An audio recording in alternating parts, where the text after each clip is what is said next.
بسم اللہ الرحمن الرحیم۔ السلام علیکم ورحمۃ اللہ وبرکاتہ۔ جیسے کہ آپ بھائیوں کو پتہ ہے کہ اس چینل پر میں اس کتاب کے ریلیٹڈ ویڈیو اپلوڈ کرتا رہتا ہوں جو 200 سال پرانی کتاب ہے۔ آج میں آپ بھائیوں کو اس ہی کتاب سے ایک عمل بتانے والا ہوں۔ انشاءاللہ تعالی آپ بھائیوں کو بہت زیادہ فائدہ ہوگا، حد سے زیادہ فائدہ ہوگا، خاص کر ان بہنوں کے لیے، ان ماؤں کے لیے جن کا شوہر ظالم ہوتا ہے اور بات بات پر لڑائی جھگڑا کرتے ہیں اپنے خاوند کو تابع کرنے کے لیے، یا گھر میں آتے ہی اس کے منہ میں آگ ہوتا ہے، ہر وقت لڑائی جھگڑا شور، اور مطلب ان کی بیویاں ان سے بہت زیادہ تنگ آ چکی ہیں، یا وہ میری بھائی یا بہن جو من پسند شادی کرنا چاہتے ہیں لیکن اس میں رکاوٹ آ رہی ہیں اور شادیاں وغیرہ نہیں ہو رہی، ٹھیک ہے۔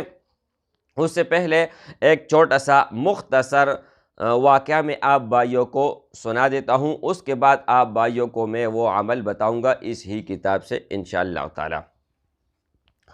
تو دوستو، ایک بہن تھی، بہت زیادہ پریشان تھی، بہت زیادہ، اور رمضان المبارک میں رو رو کے اس نے مجھے واٹس ایپ پر رابطہ کیا اور وائس میسج کیا کہ خدا کے لیے، اللہ کے واسطے، رسول کے واسطے، قرآن کے واسطے، میرا شوہر بہت زیادہ ظالم ہے، ایسا دن نہیں گزرتا جو مار پیٹ ان کا کام نہیں ہوتا، ایک آنکھ اس کی وجہ سے میرا جو ہے نا خراب ہو چکی ہے، ایک کان میں سن نہیں سکتی، اتنا ظالم ہے، اتنا زیادہ ظالم ہے۔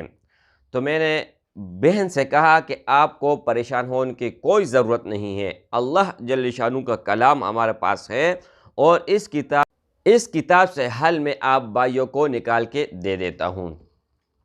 تو میرے بھائیوں، اسی وقت میں نے ان سے نام اور والدے کے نام پوچھا اور میں نے نقش تیار کیا۔ نقش تیار کرنے کے بعد ان کے پاس میں نے پہنچایا بھی نہیں، اور نہ ہی ضرورت تھی کہ اس کے پاس میں لے جاؤں، ٹھیک ہے۔ وہ نقش میں نے تیار کر لیا۔ تیار کرنے کے بعد میرے بھائیوں، میں باہر جا کے ایک درخت پر لٹکایا، ایسا درخت مطلب جہاں پر ہوا اس کو جو ہے نا اس پر ہوا کا جھلکا لگ سکتا ہوں، ٹھیک ہے۔ تو رمضان المبارک ہے اور اللہ گواہ ہے، میں قسم کھا کر کہتا ہوں 5 منٹ اس کے بعد فون آیا۔ فون آنے کے بعد اس نے مجھے کہا کہ یار یہ تو غضب ہو گیا، میں پریشان ہوں کہ یہ کوئی جادو تھا یا کوئی کرشمہ یا کوئی معجزہ، کہ وہی خاون اس نے اسی وقت کلام اٹھایا اور قرآن کے اوپر ہاتھ رکھا کہ جب تک میں حیات ہوں، جب تک میں زندہ ہوں، میری طرف سے آپ کو ایک ذرہ بھی نقصان نہیں پہنچے گا، اور رو رو کے معافیہ اس نے اپنی بیوی سے مانگی، ٹھیک ہے۔ تو میرے بھائیوں، میں نے کوئی جادو نہیں کیا، کوئی ٹونا نہیں کیا، نہ کوئی سپل علم کیا، نہ کوئی وہ کام کیا جو مطلب گناہ والا تھا، ٹھیک ہے۔ ایک ثواب کا کام کیا، اور دوسری بات یہ میرے بھائیوں کہ اللہ کے کلام سے، اور یہ کتاب اس میں مکمل اللہ کا کلام ہے، اور جتنے بھی نقوش ہے وہ سب کے سب مبارک ہے، ٹھیک ہے۔ ایک نقش میں نے تیار کر کے دے دیا۔ اچھا، تو ان بھائیوں کے لیے ایک وظیفہ میں لے کر حاضر ہوا ہوں، آپ بھائیوں نے وہ وظیفہ لازمی کر لینا ہے، ٹھیک ہے۔ کسی کے بھی گھر میں، تو آپ بہنوں کے لیے، آپ ماؤں کے لیے میں ایک وظیفہ قرآن مجید کا لے کر حاضر ہوا ہوں انشاءاللہ تعالی۔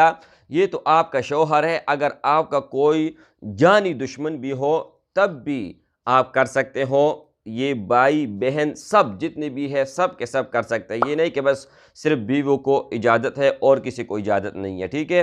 اور اجازت کا ایک طریقہ آپ سن لیں کہ ویڈیو کو آپ بھائی نے پورا دیکھنا ہے، اور اس ویڈیو کو کم از کم 10 جگہ آپ بھائی نے لازمی شیئر کر لینا ہے، اور ویڈیو کو لازمی لائک کر لینا ہے، ٹھیک ہے۔ اچھا، اور ہر آنے والی ویڈیو آپ نے پورا دیکھ لینا ہے، ٹھیک ہے۔ اچھا، سورۃ یاسین کا ایک آیات مبارکہ ہے، وَجَعَلْنَا مِن بَيْنِ أَيْدِيهِمْ سَدًّا وَمِنْ خَلْفِهِمْ سَدًّا فَأَغْشَيْنَاهُمْ فَهُمْ لَا يُبْصِرُونَ۔ اس آیات کو آپ ہر روز 11 مرتبہ صبح اٹھتے وقت پڑھا کریں، انشاءاللہ تعالی آپ کو کوئی غیر مرد تنگ بھی نہیں کر سکے گا اور نہ آپ کا شوہر آپ کو تنگ کر سکے گا۔ اگر شوہر بیوی سے تنگ ہے، بیوی کر سکتی ہیں، بیوی سے شوہر تنگ ہے تو دونوں مطلب کر سکتے ہیں۔ اور اس کے علاوہ کہیں پر بھی اگر آپ کا رشتہ بھی نہیں ہو رہا تو پھر بھی آپ یہ عمل کر سکتے ہیں۔ اور اس ویڈیو کو ثواب کی نیت سے جتنا زیادہ ہو سکے شیئر کریں، شاہد ایک شیئر آپ کا زندگی بدل ڈالے۔ اللہ حافظ۔